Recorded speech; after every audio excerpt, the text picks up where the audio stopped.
Related question, what today can the government do to your phone and your laptop, the phone and laptop of any American? What's the extent of the government's reach if they're determined to reach into your life? We could talk about this question for hours, Brian, but we don't have time, so I'll try to summarize. Hacking has increasingly become what governments consider a legitimate investigative tool. They use the same methods and techniques as criminal hackers. And what this means is they will try to remotely take over your device. Once they do this, by detecting a vulnerability in the software that your device runs, such as Apple's iOS or Microsoft Windows, they can craft a special kind of attack code called an exploit. They then launch this exploit at the vulnerability on your device, which allows them to take total control of that device. Anything you can do on that device, the attacker, in this case the government, can do.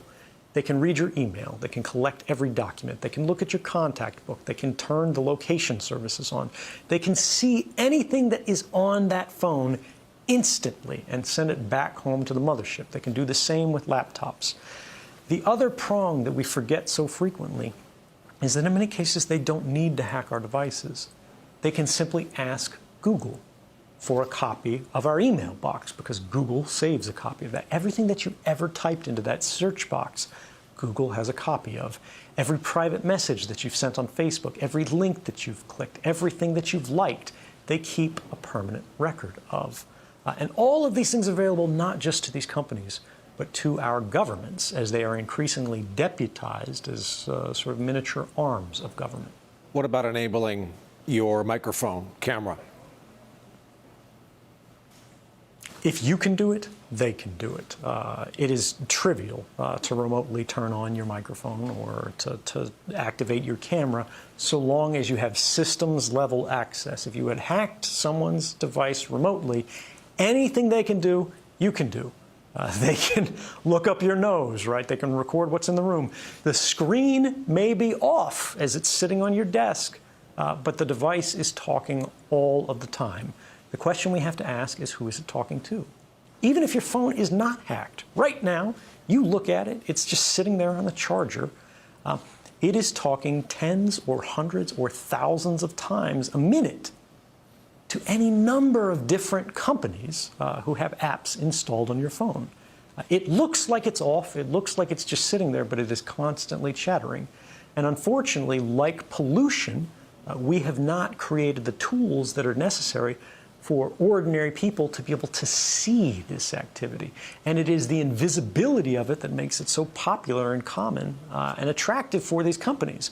Because if you do not realize they're collecting this data from you, this very private and personal data, there's no way you're going to object to it.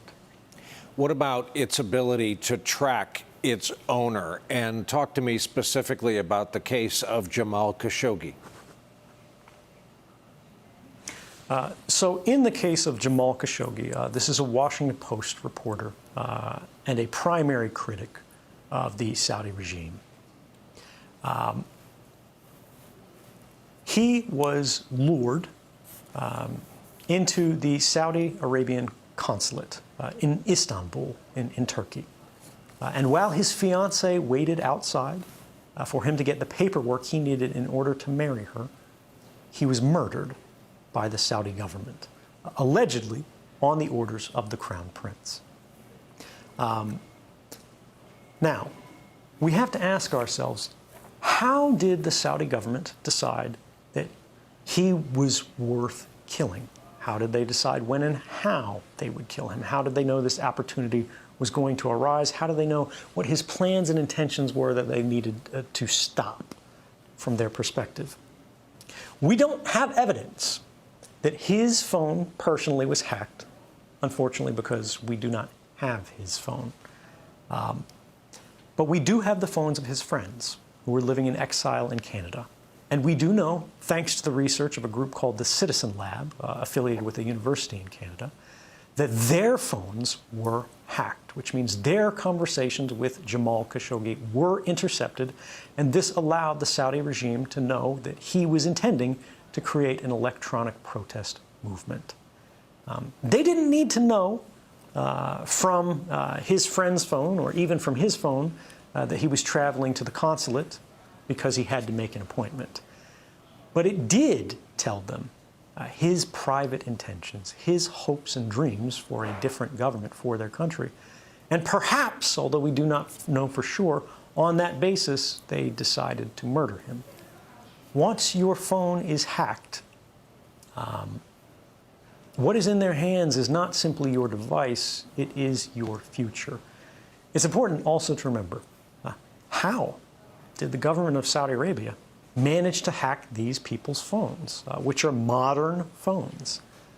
Well, they didn't have this capability in their government. They didn't have this level of intelligence capability available to them directly. So they purchased it from a digital arms broker, a company called the NSO Group, an Israeli company.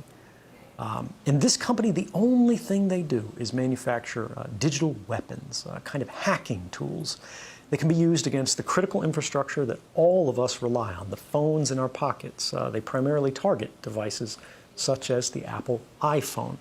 And they sell this capability to break into phones of people around the world for millions and millions of dollars to some of the worst governments on earth. And the only meaningful oversight that they have, unfortunately, because the export control laws for these kind of digital weapons are extremely weak in Israel, is their own internal ethics board that says, oh, it was fine, we didn't break any rules. That has to change.